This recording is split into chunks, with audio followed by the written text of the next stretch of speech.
and welcome to Dermist Mondays. Yo. I'm Ali. I'm Craig. And this week we thought it'd be interesting to talk about interludes in albums. What exactly they are, like what makes an interlude on an album, why we enjoy them, why we decided to do them, by giving some examples of some tasty interludes on our favourite albums. One that springs to mind, which I really love, is on Pixies, Suffer Rosa. Like when you go onto your streaming platforms, it's not singled out as a separate track. It's on the end of Oh My Golly. But I'm sure when I had Suffer Rosa on CD, it was definitely a separate track. We were talking about this because I remember it being back in the day in my iPod as its own track, because it's called You Bleep and Die. You can bleep me. Bleep. It's really funny because it's just them chatting in the studio. The guy that produced it, Steve Albini, he didn't like getting credited as a producer, but he just had a strange way of putting in things like this, so he managed to capture just this random conversation. Because you don't hear the start of the conversation, this is the thing, you only hear halfway through, and Steve Albini, the producer's obviously talking during it, but he's cut his voice out. So all you hear is like, you bleep and die. I think Kim's like, what? And he goes, she's like, what? No, I was talking to Kim. She was talking about something, and I said, you bleep and die. It's a bit weird. Kim Deal went on to quit the band because the two of them fell out. Yeah. It's just like... And she started the Breeders, and she's got her own success now as well. Number 2. Pink Floyd. The Happiest Days of Our Lives comes between Another Brick in the Wall Part 1 and Another Brick in the Wall Part 2. It just features some really sexy Strat guitar playing from David Gilmour. It sounds like it's just going straight into the recording desk, no amp delay going on. It also features the Scottish teacher character that's in the wall. I don't know if you've ever heard Another Brick in the Wall, but it's like, how can you have your pudding if you haven't ate your meat?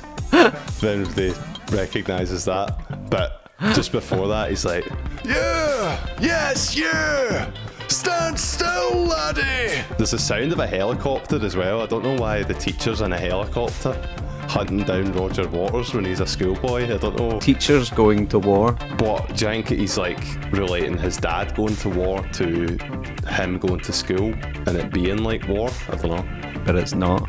It's got some crazy drum fills from Nick Mason, like really like... Rototom sounds, you know, it's like they've obviously like taken the bottom skins off the toms, and there's some really classic sounding drums in there. It makes Another Brick in the Wall better. Like, it wouldn't be the same without that build up, I don't think. Number 3 is an artist called Pix. I don't really know too much about her as an artist, just that I know that she's from South London. I kind of stumbled across her doing a wee tidal dive into the unknown one night. I listened to her second album first. I obviously wasn't expecting the interludes, so I was listening through to the album. Dirt interlude number 1 came on, and I was like, oh, this is quite gritty. And then it just cut off after like 50 seconds. Really hard hitting lyrics, very visual. It was like, it started and then it was done. And it was kind of, oh, where did that track go? Rapid. Yeah, so really it kind of makes you sit up in your seat a wee bit in an anticipation for the next track. And then very similar to Dirt interlude number 2, which has got the same melody. Just it's like a wee stop. It's like a pause in the album, just for something totally different. Really cool, good album. Pix. The second album, check it out. It's called Small Mercies, and the first album, Age of Anxiety, is really good as well. That's a good album name. I remember when you first heard this, you played it to me, and you were like, we need to do this in our album. There was so many opportunities with a few of the tracks where there's some really nice lines, some nice guitar lines, some nice synth sounds. It felt like they should have a wee space of their own, so we've done that with our album. Boom. It's not really going to be a list unless I include Bowie. Bowie. Future Legend. It's off the Diamond Dogs album. It's the first track. It's basically like a spoken word introduction. The Diamond Dogs album was originally supposed to be some sort of soundtrack to a musical that David Bowie was going to do for 1984, the book, the George Orwell novel. If you've heard Diamond Dogs' song, this ain't rock and roll, this is genocide. slide guitar riff comes in. That is the end of Future Legend. It really is a great interlude with the really strange out-of-key synth sounds. It's quite jarring. Squashy guitar line comes in the background as well, leading you into the rest of the album. The audience starts, into Diamond Dogs. It's great. It's really good. Next on the list of interludes is New Orleans Instrumental by R.E.M. And Siri has just... No, go away, Siri. Is New Orleans Instrumental by R.E.M. It did it again. R.E.M. New Orleans Instrumental. Didn't do it this time.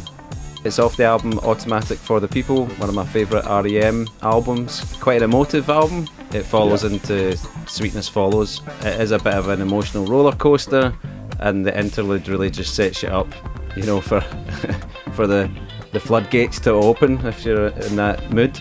The song was recorded as a completely separate recording session in New Orleans, funnily enough. New Orleans. New Orleans. There are longer versions of this track, and then there is a New Orleans instrumental number 2. It's a B-side on Man in the Moon, on the single. I don't think they ever performed it live, but I do know that it featured on the soundtrack for Baby Driver, which I saw a few years ago. Good film. It's always weird, see, when you hear an interlude from an album in a film, because it blends in with the soundtrack, and you're like, I know that from somewhere. You can't pinpoint it. And it's like ends up being an R.E.M. track. Yeah. You're like, result.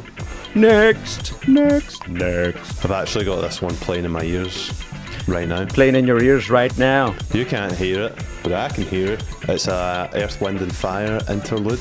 It's called Brazilian Rhyme. This is a strange one because it's not really split up how it appears when you hear it. Basically, there's a track called Running, sax solo stuff going on, crazy jazz fusion stuff. And did you not say it was covered or it was sampled? Yeah, so the sax solo fades out, right? There's all these kind of samples of people talking and actually some Earth, Wind and Fire songs as if they're being played out of radio or something like that. Philip Bailey just comes in with it's coming on right now. So yeah, he comes in with his scat vocals that he's known for. And then the band just comes in and it's like... You feel like it could be a track all of its own if they decided, but it's we'll just give you a wee flavour. Just a wee taste, track. Yeah, and it makes the album, when you listen to it in context of the album, it just makes it feel there's so much going on that give you little tastes of things here and there, because I've got a few other wee interludes. That one's just really the best one that I've picked. And yeah, as you said as well, it was sampled by A Tribe Called Quest on their song Mr. Muhammad. It's about Muhammad Ali. Great, it's a great track as well.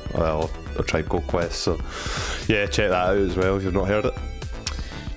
Moving on. Next on the list is Hunting Bears by Radiohead, which is on Amnesiac. Another amazing album. I'm quite a big Radiohead fan, especially their early stuff. Amnesiac was one of these albums that was quite groundbreaking with its sounds and style of songs. When did Amnesiac come out? I don't think I've actually listened to it. Amnesiac came out in 2001. The reason why I like this interlude is you can hear Tom York's connection between his fingers and the guitar strings sliding into the next chord progression. Yeah, I like that. Then it brings in some low padded synth sounds, wind noises. It sets off the next track perfectly. And yeah, it's reminiscent of Neil Young's Dead Man soundtrack. It's quite immersive, and it's a good one for sticking the headphones on and... Oh, Fitter Happier. Well, that also springs to mind. Why did I not think of that one? That's got to be in there. Yeah, only gets more relevant as well. That album in general, OK Computer, scary stuff. Way ahead of their time. That's why it's one of the best albums ever made. Ever. Fitter, happier, less productive. Still cries at a good film, like a cat tied to a stick. So there you go, there's some interludes that we identified, not the FBI. We've identified some interludes. Yeah, these interludes are really, really great, and I think definitely inspired us to put a few interludes into our album. They're like a soundtrack, that creates an atmosphere for what's coming next, or what came before. Yeah, I think it's a nice way of getting a melody line in there, and almost subconsciously planting the seed. Yeah, and then you hear it later, and it's like, oof. And it maps out parts of the album as well. It kind of breaks up tracks within an album and takes you on a wee journey, which I quite like. It's a good way of splitting up A and B sides, so obviously you need to turn the record over. It's just good to have something to kind of cue you to break it up. If you've only written a few lyrics and you're quite happy with it and you want to create a small song, that's it. That's all we have to say. We're done. If you've got any interludes that you would like us to check out, leave them down in the comments. Thank you very much. If you've liked what you've seen, remember to comment, like, subscribe. Check out our other videos. You've been watching Dermis Mondays. We'll see you next week. See ya! Bye! And cut. Cut.